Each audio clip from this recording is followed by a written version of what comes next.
Hello, everyone, and welcome back to Facebook Live with Action Potential. I'm Kathy Dixon, and this is Beat the Boar Exercises for Your Back and Core. And I can't believe it that it is April 30th, and we're still doing these. But at least there's something. So today I wanted to go over the bear crawl as our tip of the day, as a suggestion from my good old bud Gina, who helped me out yesterday or Monday with some volume issues. Today we're going to take it a little bit easier though. We're going to start on the floor with our Twisty Stretch, and then we're going to go into some core exercises here, and then bear crawl and standing. So if you have your dumbbells, you're going to want to keep them by your side because we're going to use them in a couple of minutes. All right, so first, just to loosen up, we're going to lie down on your side. My favorite stretch, you're going to pull your knee up towards your chest, hold your knee down with your bottom hand, either your bottom leg straight with your body, hands on your ribs, or you're grabbing your foot and you're inhaling, exhaling, and rotating back into this stretch. Your neck's going along for the ride. It's not straining. And we're just inhaling and exhaling here, trying to just sink a little bit deeper into the stretch. Should feel a stretch through your thigh on the bottom leg, across the top of your butt on the top leg, through your spine, maybe even behind your shoulder blade. Across the front of the chest. This is a twofer. This is, you get two for the price of one. More than two, but we're inhaling, exhaling, and letting those shoulders relax deeper to the floor behind us. Make sure that front knee stays down. We don't want that knee to come up off the floor because then we lose the intent of the stretch. And we'll keep holding here for about another 10 seconds. Inhaling, exhaling. So we're just holding this for about a minute. Great, and then we're going to rotate out of the stretch. So let go of your foot, come out of the rotation, and then you can roll over onto the other side. So again, top knee, we're pulling up towards our chest, holding down with our bottom hand. Bottom leg is either straight with the body or I'm grabbing the foot. I'm inhaling, exhaling, and rotating back into my stretch. I got my eye on the clock, so we're going to hold for a minute here.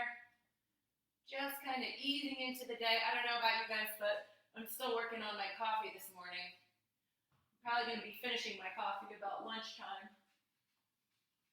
Inhaling. Here comes Nike for his guest appearance of the day. Hi, Nike. Inhale, exhale. Keep relaxing into that stretch. Got about 10, 15 more seconds here. Just kind of holding and relaxing. Again, I feel it on the thigh and my bottom leg, across my butt, through my spine, and my neck's not straining. It's just in a comfortable position. Okay, go ahead and let go of your foot.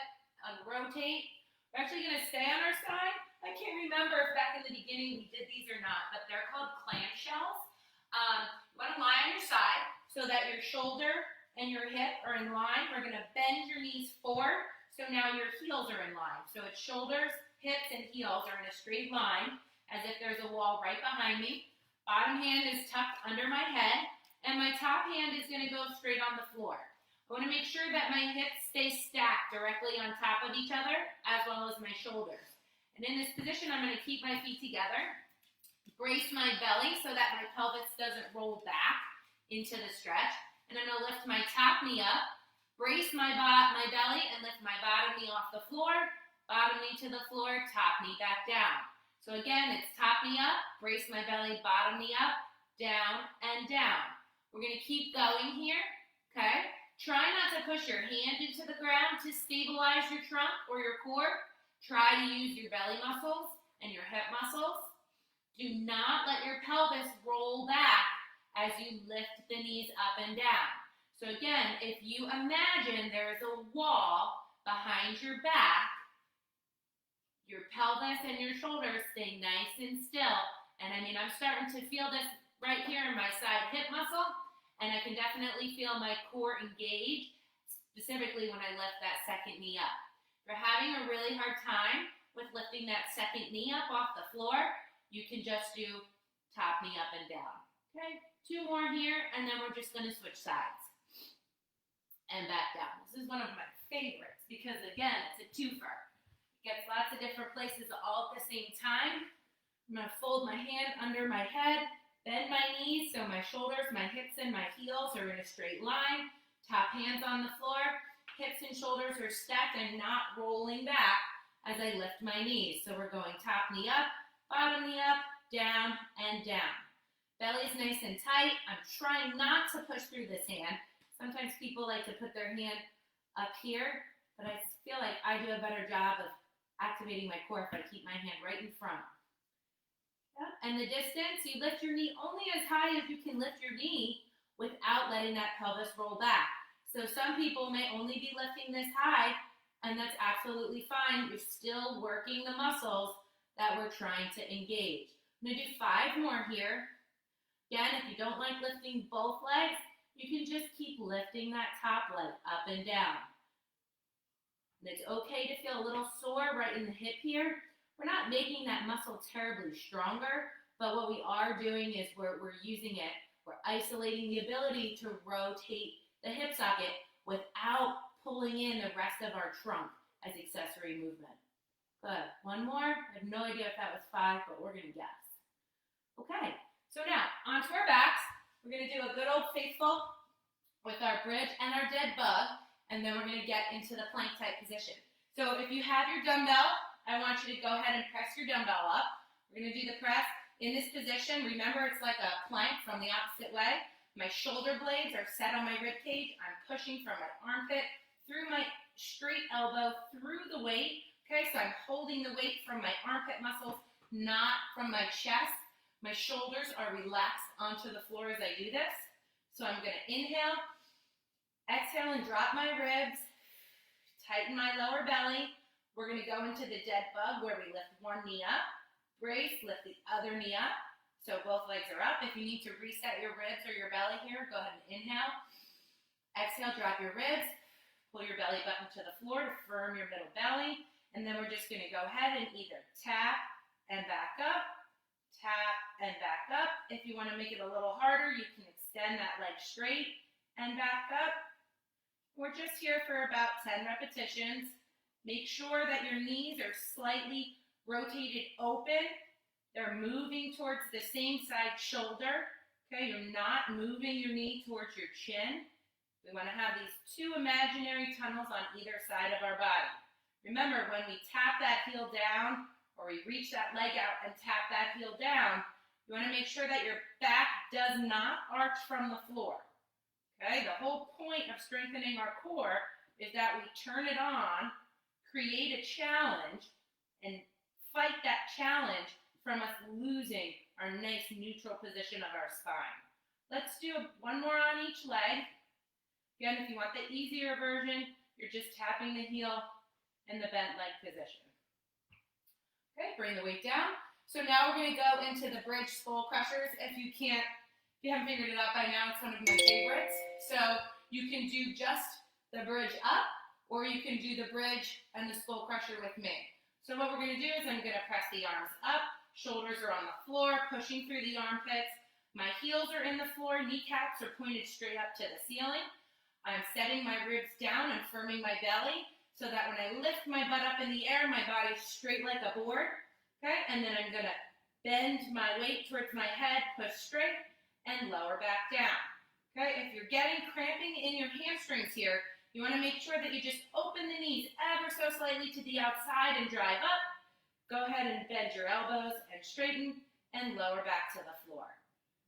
So my whole body leaves the floor as if I'm a board from my shoulders to my hips.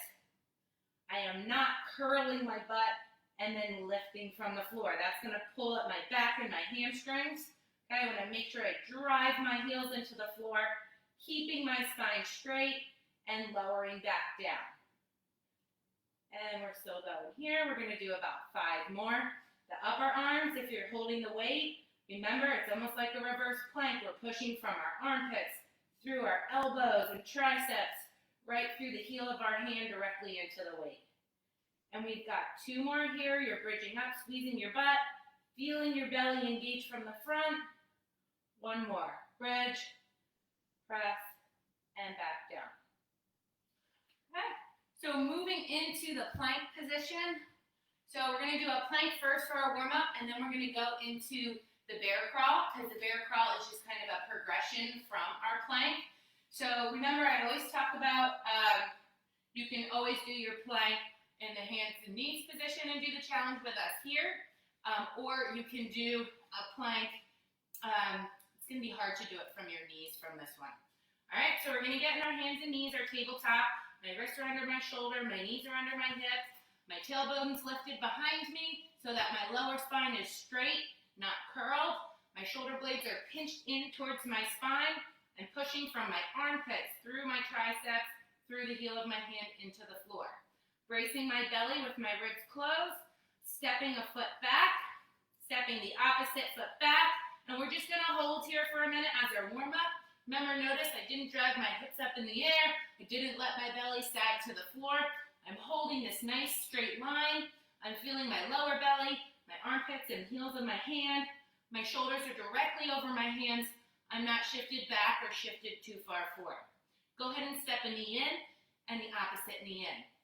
So for the challenge in our plank today, I'm kind of setting us up a little bit for the bear crawl walks. But we're going to do, I call it like a knee in, instead of like a mountain climber or just a one knee in and back, one knee in and back. It's like knee, back, back. So just kind of follow me along here. If you're going to stay in the quadruped position, you can do it like this, tapping the foot back, or you can do a kick and hold, or you can just hold your plank statically, all right? So find your set position, step back into your plank. Great. You're going to bring one knee in to the same side elbow, bring the opposite knee in, and then you're going to push back out with that second leg and back out into your plank. So it's knee, crunch, back, and back. So my first foot touches the floor, my second knee comes in for a little crunch, and then I go back to the floor and back out. So again, we're kind of working this ab position while we're engaging our core. So I'm doing right leg, left knee, and back. Keep going. Notice my butt's not rising up and down as I do this exercise. I'm trying to keep my spine straight and my body like a board from my hips to my shoulders.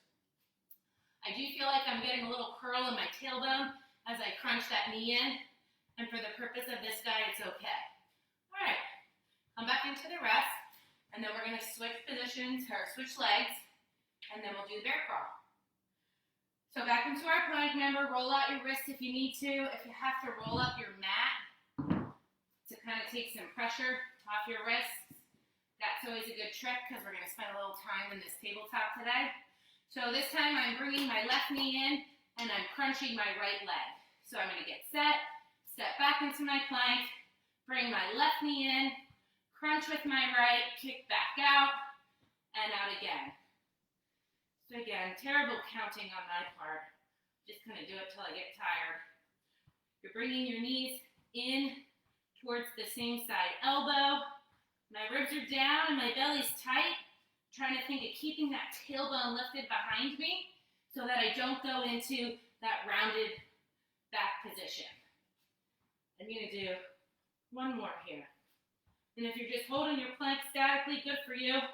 That's a long time. Okay, so that was our warm-up to try and do the bear crawls, because the bear crawl is just kind of a progression of a plank and moving the legs. I'm going to unroll my mat here. A lot of us don't have tons of space in our house to do a long walk like you might at a gym or a fitness center. They may have you walk the length of the gym in your bear crawl.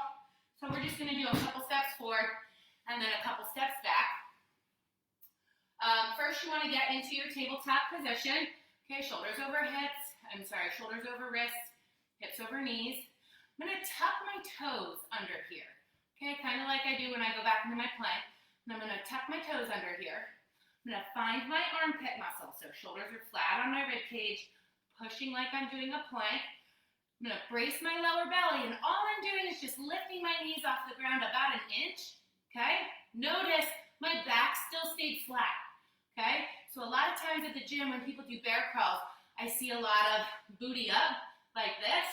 It's a funny looking bear. Also, I have a lot of strain in my neck when I go into that position, And I'm no longer using my core as a stabilizer. I'm using it more as like a crunch or an ab curl. So I want to use it like a stabilizer. So I'm going to set my arms first. This is why that upper core is so important. Tuck my toes, brace my belly, lift my knees off the floor. We're holding here, okay? My body is aboard from my shoulders to my hips. I'm bracing. I'm feeling everything in my body working here and lowering back down. Make sure you stay out of your neck. Now, as we start to do the walk in the bear crawl, I want you to think of your hands nice and spread. You want the whole surface area of your hand kind of touching the floor. You know how people talk about yoga feet or yoga toes, kind of spreading the floor, your toes and feeling the floor? Same thing with our hands as we do this. And we're just going to kind of walk by alternating our arm and our back leg, our opposite arm and our back leg. So it's like crawling, but we're going to stay up in that bear lift position. So hands and knees, spine straight, shoulder blades engaged, tuck my toes, lifting my knees up off the floor, keeping my spine straight. My focus is from my armpit through the heel of my hand and my toes. So I'm going to go right hand, left knee, left hand, right knee. Notice as I'm crawling, I'm spreading my hands and feeling the floor, and I'm shifting my shoulders over. And then we're just going backwards, okay? We're going to come back down. So let's set again. We'll go forwards and backwards, the length of our mat. If you have a nice long space in your house, feel free to do it more the length of that. So I'm going to go forward and back about 2 times. So again, I'm in my tabletop, toes are tucked, belly's nice and tight. I'm going to lift those knees off the floor. My back is still straight. I'm not going into that jackknife trailer position, okay? And I'm going to start to walk hand then foot, hand then foot, hand then foot, hand then foot. I feel like back is always a little bit sloppier, but don't be afraid to shift. You want to shift your weight. I'm putting my hand out, shifting my shoulder over my wrist, hand out, shifting my shoulder over my wrist. I'm actually starting to sweat here. So again, if you get tired and you feel you're going into that butt up position, I'd rather see you stop, shake it out and reset and keep going, than here you're really not getting anything out of the exercise. Whereas in this kind of low tabletop position, you're getting the work that you want to get done. Okay, so let's just end with a bear lift and hold. And again, it's a great place to start. It's just a static hold position if you're not comfortable doing the movement yet. So hands and knees, toes tucked, my shoulder blades are engaged, my belly's tight. I'm going to lift and hold for 5, 4, 3, 2, and 1. Okay, so that plank exercise we did as a warm-up is a great kind of warm-up before you do the bear crawl, just to practice keeping that spine straight. So to end today, I just want to go into standing. We're going to do 2 squat and arm exercises while we engage our core. Again, 2 Kathy favorites. The deadlift row, and then we're going to do the step out. So the deadlift row is where the hands are in front. We drive the hips back, sliding the hands down to the knees, set the shoulder blades, pull the elbows back, my biceps brush the side of my body, push back to the floor, press tall through the hips. We do 10 of those, and then we're going to do where we start with our feet together. We're going to step out, drop into our squat, and do a bicep curl, back together, step out, squat and curl, back together. If you don't have the weights, you can do imaginary weights. You can still do the arm movement, because remember, it's getting that upper core to engage and coordinate with the movement. All right, so we're going to do 10 and 10, and we're going to call it a day. So drive the hips back, lower down, brace your belly, do your row, push back to the floor, and stand up tall. Down again, row, push to the floor and up tall. You want to make sure in this position that you're still pushing to the floor as you come out of your row, because you're still actively working that core then as you do so. Otherwise, it's just kind of like a sloppy, and a lot of times you'll lose the shoulder blade position. And once you lose the shoulder blades, it starts to put a little bit of strain on your back and makes it difficult for your core to activate the right way. I'm going to do 4 more here. Row. Remember, as I do my row, my elbows are going straight back behind me, not out to the side. So you don't want to see my white blinds behind us. So I do my row, And again, we're doing the hip hinge. So the weight's in my heels. My knees are staying straight over my toes. Good? Okay, now we're gonna just do the step out. And remember the bicep curl, our shoulder blades are engaged, our belly's tight. We're bending the elbows. We're not swinging the body to get the bicep curl. And the squat is coming from our hips going back and driving up tall. So feet together, we're gonna step out, drop and curl, back up, step out, drop and curl. Really feeling my hip sockets kind of rotate, sitting back into my heels and the back of my butt cheeks here. My belly is nice and tight. Keep that spine stable. I have no idea what number we're on. I'm gonna say 4 to each side. So we're about halfway there. So no crazy jumping around today. I feel like the jumping I did on Monday was enough for me for the week. So instead we did the bear crawl. Again, if you have any suggestions on exercises you want to see, just to make sure that you're activating your core the right way, send me a message. I'd love feedback. Okay, we're gonna do 1 more to each side. If you want to end with another twisty stretch, go ahead, or you can do that kind of plank, push up, extension kind of thing. Good, last one. Okay. So that's it. Thanks for joining me. As always, we're on again later today at 2 and again tomorrow at 11. So hope to join us, and I will see you again Monday at 2 p.m. Take care.